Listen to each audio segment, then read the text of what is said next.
할렐루야. 오늘 주일 예배를 함께 하시는 모든 성도님들을 주님의 사랑으로 축복하고 환영합니다. 잘 오셨습니다.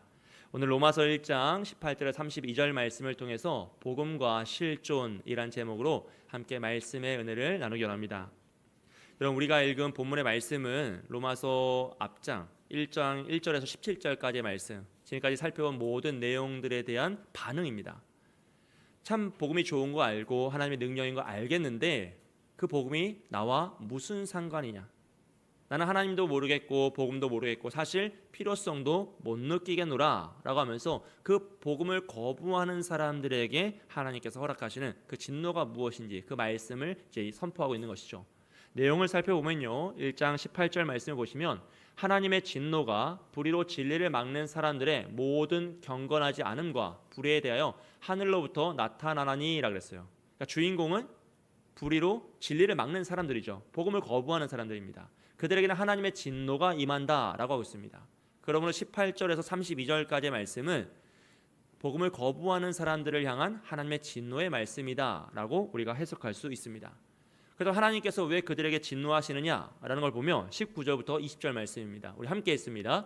이는 하나님을 알만한 것이 그들 속에 보임이라. 하나님께서 이를 그들에게 보이셨느니라. 창세로부터 그의 보이지 아니하는 것들 곧 그의 영원하신 능력과 신성이 그가 만드신 만물에 분명히 보여 알려졌나니 그러므로 그들이 핑계하지 못할지니라. 아멘. 19절에 보시면 이는 하나님을 알만한 것이 그들 속에 보임이라 라고 했어요. 즉 하나님이 인간을 창조하실 때 영혼을 주잖아요. 영혼을 불어넣으셔서 우리가 영혼을 가진 존재인데 그럼 우리 마음속에 종교성이라는 것이 있습니다. 그것을 칼빈은 종교의 씨앗이라고 표현하였고 모든 사람은 하나님 믿거나 안 믿거나 그 마음속에 종교성이 있어요.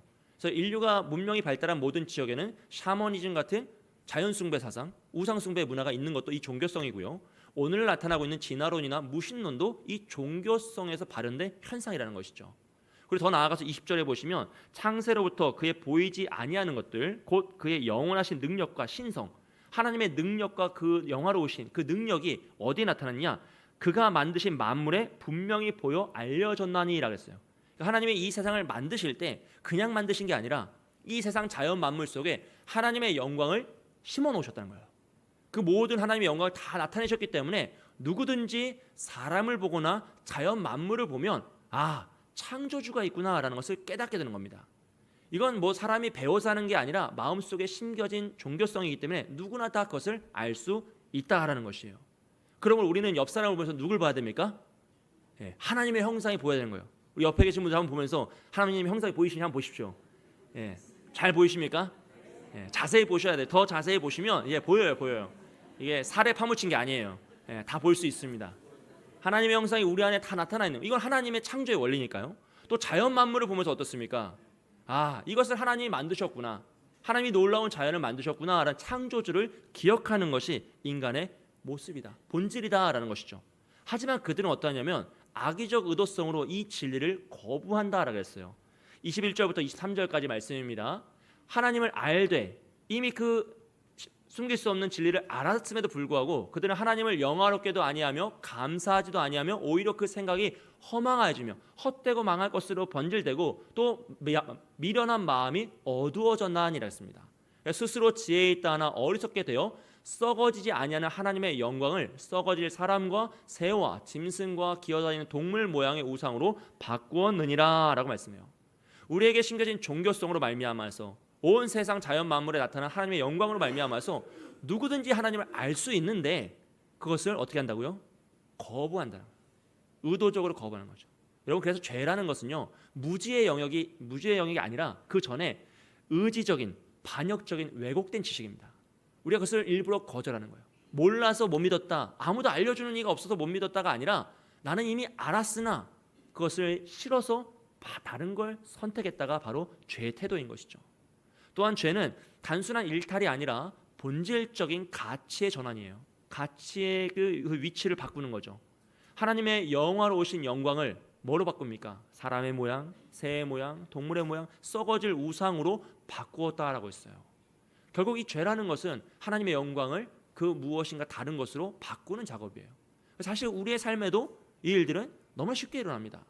하나님보다 나 자신을 더 소중히 여길 때, 하나님보다 나의 자존심을 더 소중히 여길 때, 나의 물질, 나의 생각, 나의 뜻을 더 소중히 여기며 우리 인생의 왕좌의 자리에 내가 앉아서 하나님을 이용하고자 할 때 결국 이 죄의 본질적인 모습이 나타난다라는 것이에요. 결국 인간은 마음속에 심겨진 이 종교의 씨앗과 자연 만물에 나타난 창조의 원리로 인하여서 하나님을 알지만 일부러 모른 척하는 거죠. 거부하는 것입니다. 우리가 사랑하며 살아가야 되는 걸 알지만, 우리가 선행을 행하는 것이 당연하다는 걸 알지만, 내가 한 번 더 용서하고 한 걸음 뒤로 물러나야 되는 것이 합당한 걸 알지만 그러지 못하는 태도를 갖는 것이 결국 오늘 본문에 나오는 모습과 동일한 태도의 모습이에요. 태양을 숭배하는 것이 아니라 그 태양을 창조하신 하나님을 숭배해야 되는데, 하나님을 믿고 의지해야 되는데, 결국 사람들은 연초가 되면 어딜 갑니까? 태양을 보러 가요. 그 태양을 만드신 하나님을 찬양해야 되는데 참 아이러니한 모습이 우리의 삶에 너무나 많다는 것이에요. 그런 사람들에게 하나님의 심판은 어쩌면 너무나 당연한 것입니다. 24절과 26절과 28절 말씀 보시면요, 하나님의 진노가 임하는데 그러므로 하나님께서 그들을 마음의 정욕대로 더러움에 내버려 두사 그들의 몸을 서로 욕되게 하게 하셨으니 라 그래요. 26절에서는 이 때문에 하나님께서 그들을 부끄러운 욕심에 내버려 두셨으니 곧 그들의 여자들도 순리되었을 것을 바꾸어 영리로 쓰며 또한 그들이 마음에 하나님 두기를 싫어하며 하나님께서 그들을 그 상실한 마음대로 내버려 두사 합당하지 못한 일을 하게 하셨으니 라고 합니다. 이 하나님의 진리, 복음을 거부하는 사람들에게 하나님이 주시는 그 진노라는 것은 무엇이냐? 내버려 두심이에요. 그들의 잘못된 생각에, 악한 마음에, 잘못된 그 진리에 그냥 내버려 두셔서 스스로 깨닫고 회개하여 돌아올 수 없도록 하시는 겁니다. 그 기회를 주지 않으시는 거죠. 원래 우리는요, 여러분, 죄를 지으면 마음에 죄책감이 들어요. 그래서 우리가 뭐랄까요, 그 죄의식이 살아나서 깨름칙합니다. 그것은 왜 그러냐면 우리는 원래 창조될 때 죄를 짓지 않도록 창조되었어요. 죄가 없는 존재로 창조되었기 때문에 여러분, 우리가 죄를 짓는 것은요, 자연스러운 행동이 아닙니다. 이것은 당연한 결과가 아니에요. 우리가 편안한 것도 아닙니다. 그래서 죄를 지으면 우리 마음속에 깨름칙한 그 죄의식이 발동이 돼요. 이건 배워서 하는 게 아니죠. 감각적이에요. 본능적인 감각이에요. 그래서 죄를 보거나 죄를 행하거나 하면은 불편함이 생기고 저거는 좀 아닌 것 같은데 하는 마음이 누구나 다 가질 수밖에 없는 하나님의 죄의식을 허락하신 그 인간의 종교성 안에 있는 죄의식이죠. 여러분, 죽음도 마찬가지입니다. 여러분, 죽음은 우리에게 불편한 것이에요. 왜냐하면 우리는 원래 죽지 않는 존재로 창조되었기 때문에요. 여러분, 죽음은 자연스러운 결과가 아닙니다. 심판의 결과이기 때문에 죽음을 맞이할 때 우리는 편안하지 않아요. 죽음을 목격하거나 죽음을 가까이서 보게 되면 불편하고 자연스러운 행동이 아니죠. 왜요? 그것은 우리의 것이 아니었기 때문입니다.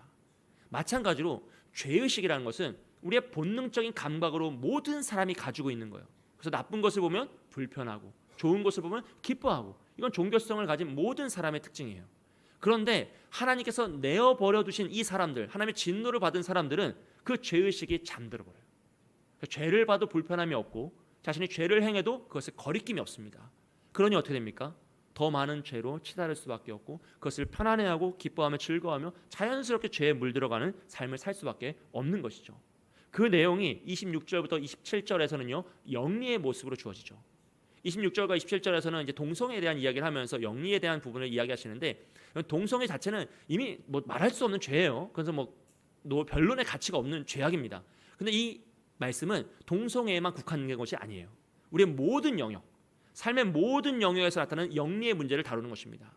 그래서 우리가 받은 능력과 지혜와 힘과 환경과 모든 요소들을 하나님이 허락하신 원리대로 쓰지 않고 반대로 쓰거나 악한 방법으로 쓰는 모든 것이 하나님 보시기에 영리의 모습이라는 것이죠.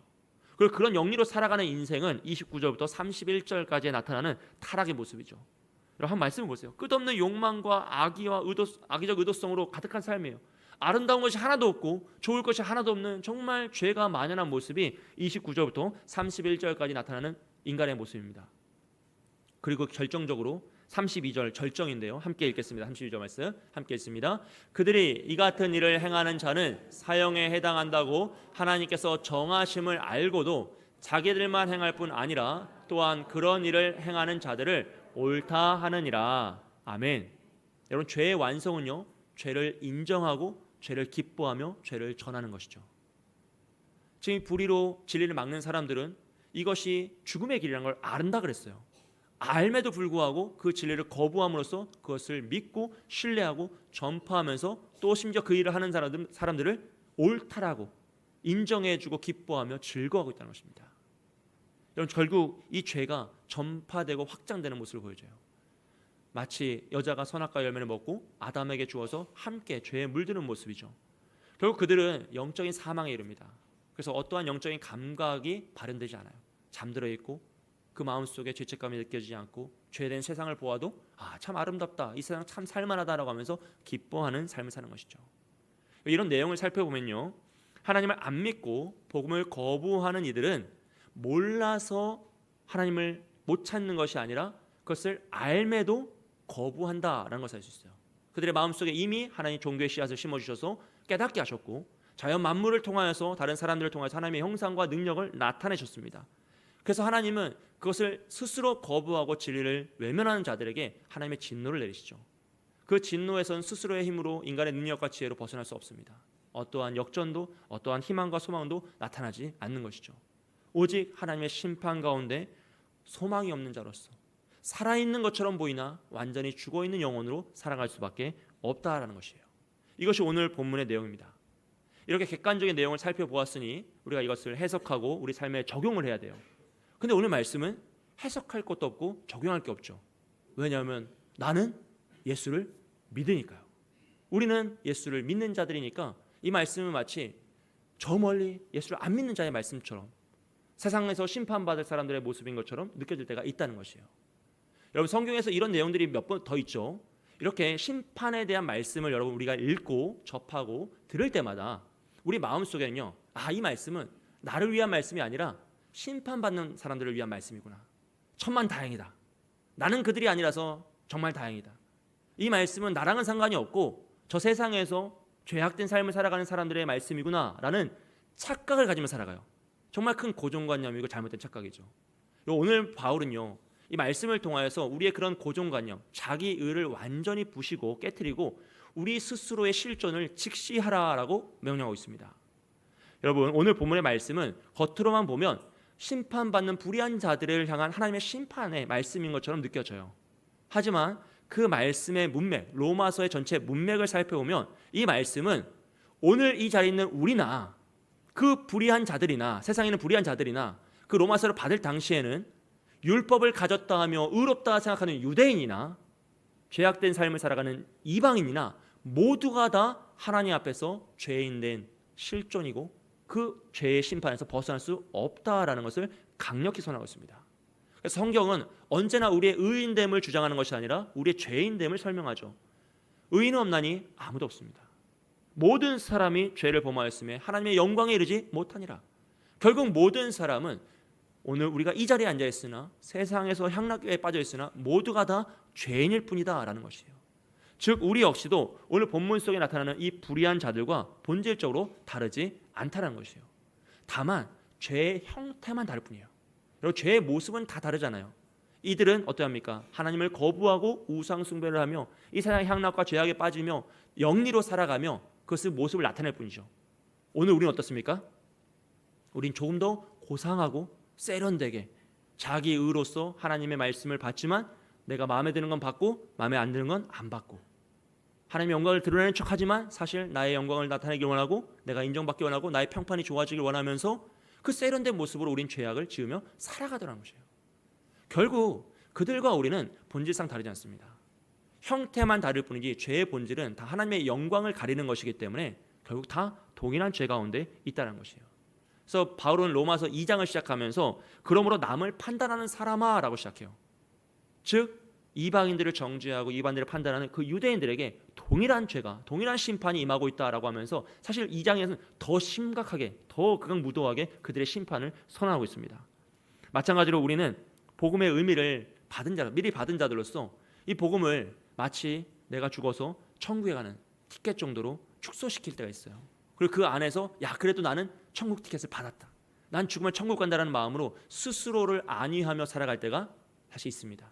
복음의 의미를 너무 작게 생각하는 거죠.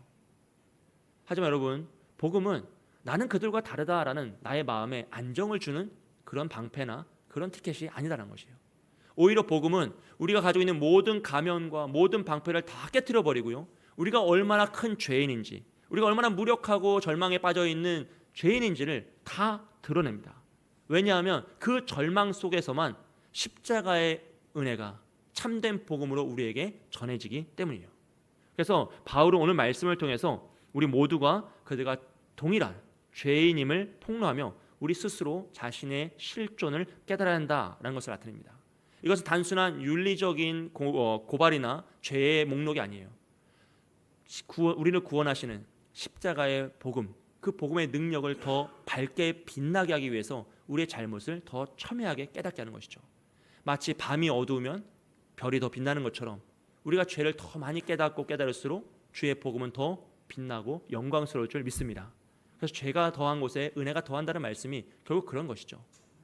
이 부분을 조금 더 제가 오늘 설득하기를 원해요. 왜냐하면 이걸 그냥 덮어놓고 그러려니 하고 넘어가시면 안 돼요. 우리는 그래 죄인이지. 늘 우리가 고백하잖아요. 난 죄인이라고. 근데 그게 너무 습관적으로 우리가 그냥 당연히 죄인이지 라고 하면서 넘어가 버리면 그 죄의 정말 참혹함을 우리가 깨달을 수가 없어요. 그럼 어떻게 됩니까? 은혜의 기쁨을 만끽할 수가 없다라는 것이죠. 여러분, 우리가 이제는 복음이라는 것이 단지 예수님 믿고 죽어서 천국 가는 티켓은 아니다라는 것을 우리 다 믿으시죠?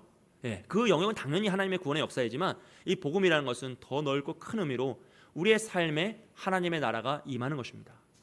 하나님의 통치, 하나님의 다스리심이 내 삶의 영역에서 실제로 이루어지는 것이 바로 복음의 역사이죠.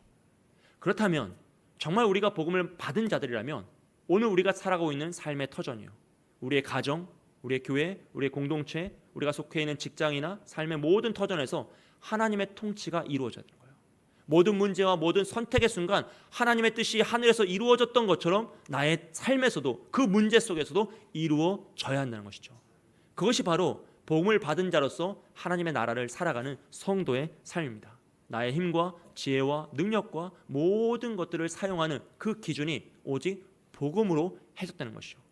하지만 만일 우리의 삶에 29절부터 31절에 나타난 그 모습들이요, 불의와 추악과 탐욕과 악의와 시기와 살인과 분쟁, 사기, 악독, 비방, 교만, 자랑, 무정이 여전히 남아있고 그것이 때로는 불이듯하게 일어나서 우리의 삶을 사로잡아 버린다면 우리는 이 복음이라는 것을 표면적으로는 수용하는 척하지만 깊은 내면의 실존으로선 거부하고 있다는 것이에요. 우리의 성역까지는 아직 허락하지 못했다는 것입니다. 하나님이 나의 마음을 지키시고 내 인생을 도우시는 건 인정하지만 나의 자존심과 내가 소중히 여기는 그 무엇은 건드시면 안 된다라는 영역이 있다는 것이죠. 하지만 그 모습은 결국 살아있는 것 같으나 잠들어 있는 자들이에요. 죽어있는 영혼인 것이죠. 왜냐하면 복음은요, 언젠가 우리가 죽었을 때 우리를 천국으로 인도하는 티켓이 아니라 지금 이 순간 하나님의 나라가 임하는 능력입니다. 나의 삶의 그 모든 터전과 모든 순간에 하나님의 통치하심의 역사가 실현되는 하나님의 능력이기 때문이에요. 물론 우리는요, 나는 그래도 그 정도 죄는 안 지었다라고 말할 수 있어요. 29절부터 31절을 보세요. 여러분, 여러분이 해당하는 죄가 많이 있습니까? 조금 있습니까? 고백하지 마시고 속으로만 생각하셔야 돼요. 네. 속으로 한번 생각해 보세요.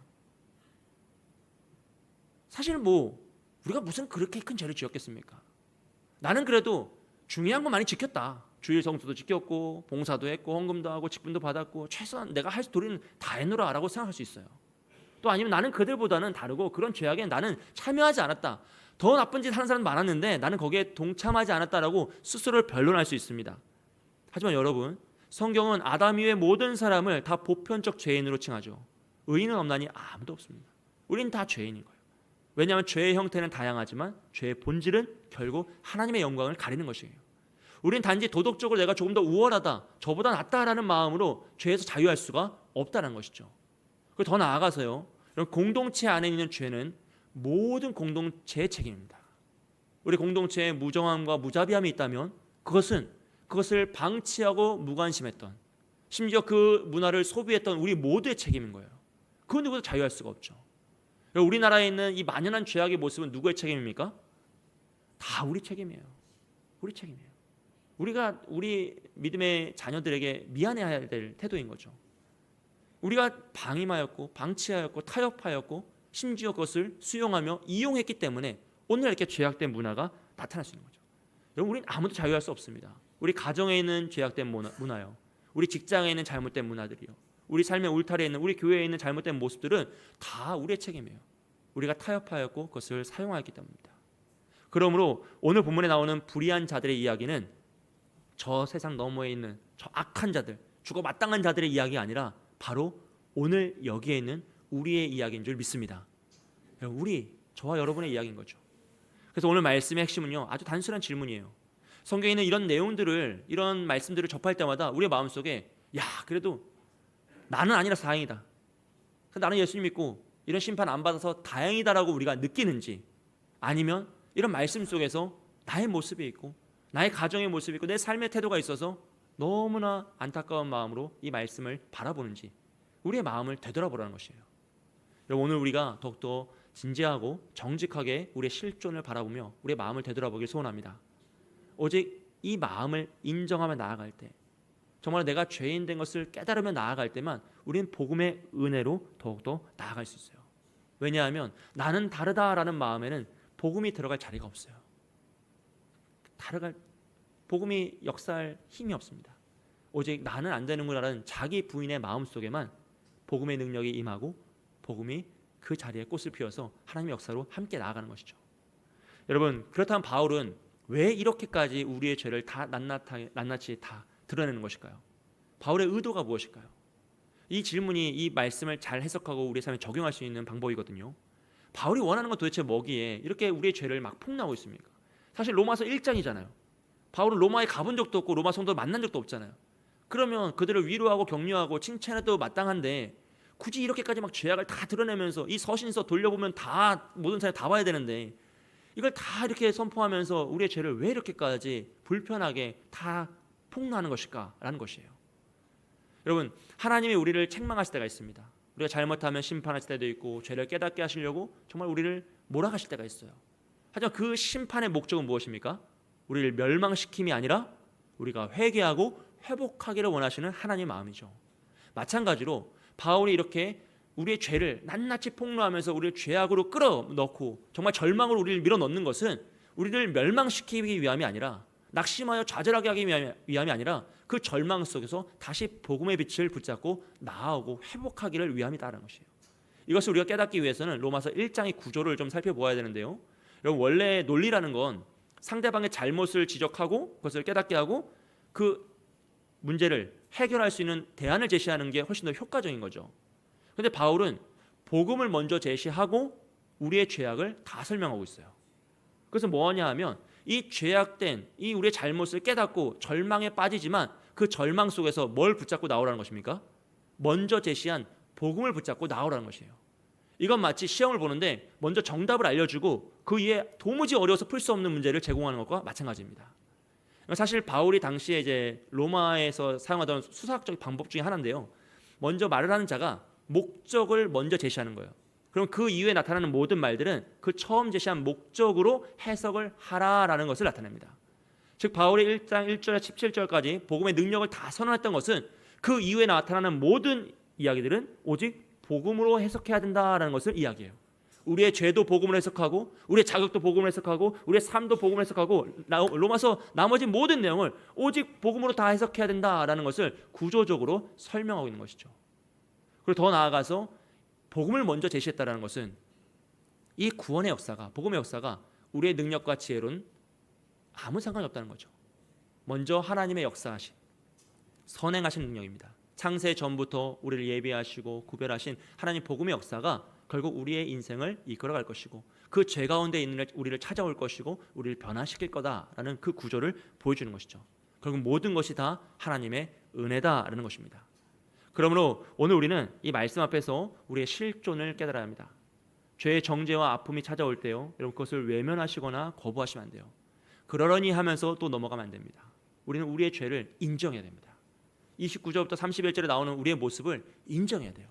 하나님이 주신 능력을 영리로 사용했던 것들을, 하나님이 주신 물질을 영리로 사용했던 것들을, 하나님이 주신 지혜를 영리로 사용했던 우리의 태도를 인정해야 됩니다. 그래서 참혹하고 정말 답이 없고 어떤 소망과 희망이 없는 우리의 존재를 인정하고 깨달을 때 비로소 우리는 그 죄를 넘어서는 하나님의 은혜로 나아갈 수 있는 것이죠. 복음으로 나아갈 수 있어요. 그래서 바울은 우리에게 이 2장 1장으로 이렇게 끝나지 않고요. 8장 1절과 2절에서는 우리에게 이렇게 위로하며 선언합니다. 우리 말씀을 함께 읽겠습니다. 그러므로 이제 그리스도 예수 안에 있는 자에게는 결코 정죄함이 없나니 이는 그리스도 예수 안에 있는 생명의 성령의 법이 죄와 사망의 법에서 너를 해방하였음이라. 아멘. 여러분, 믿음의 확신이나 구원의 근거가 우리에게 있는 것이 아니라 오직 하나님께 있는 것처럼 이 죄와 사망의 법에서 자유함을 얻는 방법도 오직 하나님에게 있는 줄 믿습니다. 예수 그리스도께서 십자가에 달려 죽으시고 부활하심으로써 그 구원의 역사를 이루셨기 때문에 그 복음을 믿는 자, 주 예수 그리스도 안에 있는 자, 하나님을 믿고 그 복음을 믿고 하나님의 통치 안에 살아가는 자에게는 결코 정죄함이 없다는 것이에요. 오직 성령의 생명의 성령의 법으로 우리를 자유케 하셨다라고 선언하고 있습니다. 그러므로 복음을 믿음으로 이 죄의 정죄함을 벗어나 자유의 삶을 살아가시는 저와 여러분이 되시길 주님의 이름으로 축복드립니다. 여러분, 우리가 신앙생활을 오래 하고 또 기도를 하고 또 뭔가 바르게 살려고 하나님 잘 믿어보려고 애쓰는 분들일수록 우리의 마음속에 죄책감과 죄의식의 짐이 상당히 많아요. 사실 그렇습니다. 인생을 살다 보면 어려운 일을 당할 때가 있습니다. 뜻하지 않게 아픔을 맞이할 때도 있어요. 자녀들에게 어려움이 생기고 고통이 생기고 우리 가정에 고난이 생기면 우리 마음속에 나의 죄 때문에 이런 일이 생겼는가? 왜 하나님께서 우리 인생에 이런 일을 허락하실까? 라는 그런 마음이 들죠. 그리고 나서 뭐가 생각나요? 과거에 내가 잘못했던 일들이 하나하나 떠오르면서 그것 때문에 그런가? 그것 때문에 그런가? 하면서 그 죄책감을 느낄 때가 있다는 것이에요. 하지만 여러분, 그것은 하나님이 주시는 마음이 아닙니다. 하나님이 주시는 마음은 때로 하나님은 우리를 죄의 절망으로 밀어 넣으실 때가 있습니다. 그건 맞아요. 하지만 그 절망을 주시는 이유는 절망 가운데 멸망하라고 주시는 것이 아니라 그 어두운 절망보다 더 크고 위대한 생명의 역사, 복음의 역사를 붙잡고 다시 회복하라고, 하나님의 은혜를 깨달으라고 주시는 것이지 결코 그 죄책감과 죄의식에 사로잡혀 살아가라고 주시는 게 아니다라는 것이에요. 그래서 여러분을 사로잡고 있는 그 죄책감과 죄의식이 있으시다면 여러분 자유하십시오. 이미 우리는 주 예수 그리스도를 믿는 그 믿음 안에서 모든 죄와 사망의 권세에서 자유함을 얻은 주의 자녀인 줄 믿습니다. 제가 총신대학교 신학과에 입학할 때 한 20년 넘은 일이죠. 입학할 때 갑자기 죄책감이 찾아오는 거예요. 이제 학교에 합격해놓고 학교를 가지 않은 상태, 이제 겨울방학, 고3 겨울방학 시즌이었어요. 근데 갑자기 제 마음속에 야, 네가 신학생이 되냐라는 죄책감이 드는 거예요. 네가 목사가 될 거냐? 너 그러다가 너 혼자 죽지, 또 얼마나 많은 사람들을 같이 구렁텅이로 밀어넣으려고 너 왜 그렇게 그런 일을 하냐라는 마음이 갑자기 저를 엄습해 왔어요. 한 2주 정도 제가 이 생각이 사로잡혀서 너무너무 고통스러웠어요. 말할 수 없죠. 사실 뭐 제가 무슨 죄를 지었겠어요, 여러분. 고등학교 3학년 때까지 한 거라고는 학교 다닌 것밖에 없고 시험 봐서 이제 겨우 대학생이 될까 말까 그 사이인데 도대체 무슨 죄를 지었길래 그런 죄의식이 저를 사로잡았을까요? 근데 그때 하나님이 주셨던 말씀이 바로 8장 1절과 2절 말씀이에요. 그 말씀을 붙잡고 하나님 저에게 자유함을 주시고 나로 하는 게 아니구나, 나의 능력과 나의 자격지심으로 하는 게 아니라 하나님의 은혜로밖에 할 수 없구나라는 그 자유함을 허락하시고 제가 학교에 입학하고 정말 좋은 믿음의 동역자를 만나고 오늘까지 오면서 한 번도 후회한 적이 없어요. 여러분, 때로는 우리를 죄의식에 사로잡을 때가 있습니다. 또 사실 우리가 잘못하여 낭망하여 넘어질 때도 있어요. 인생이란 그렇죠. 죄를 지을 때도 있고 넘어질 때도 있고 또 책망받아서 잘못을 고백해야 될 때도 있습니다. 그럴 때마다 이 죄책감이 우리를 사로잡아요. 죄와 사망의 권세가 우리를 억눌러서 이 하나님의 은혜를 끊어내려고 우리를 더 끄집어내립니다. 하지만 여러분, 죄는 항상 우리를 뒤로 가게 한다는 것을 기억하셔야 돼요. 이 죄책감과 죄의식과 이 죄의 절망은요, 우리를 결코 하나님의 보좌로 인도하지 않습니다. 더 낮아지게 하고 더 끌어내려서 결국 모든 걸 포기하게 하죠. 하지만 하나님은 그 죄의 절망 가운데서도 복음의 생명의 빛을 비추셔서 우리를 더 한 걸음 나아가게 했어요. 나는 여전히 죄인이고 나는 불의한 자이고 정말 절망할 수밖에 없는 자이나 그럼에도 불구하고 하나님이 나를 어떻게 하십니까? 더 밝게 하세요. 더 힘있게 하시고 하나님을 닮아가게 하시고 더 은혜의 보좌로 한 걸음이라도 나오게 하시고 정말 하나님이 원하시는 모습으로 조금이라도 정말 걸어갈 수 없으면 기어서라도 가게 하시는 것이 하나님의 복음의 은혜입니다. 여러분, 우리가 지금 어떤 고난 가운데 어떠한 마음의 슬픔 가운데 살아가는지 다 알 수 없습니다. 하지만 그 모든 절망과 슬픔과 모든 고난을 이겨낼 수 있는 길은 오직 복음인 줄 믿습니다. 이 복음을 붙잡고 정말 하나님 원하시는 모습으로 더 아름답게 더 기쁘게 살아가는 우리 모두가 되기를 주님의 이름으로 축복드립니다. 함께 기도하겠습니다.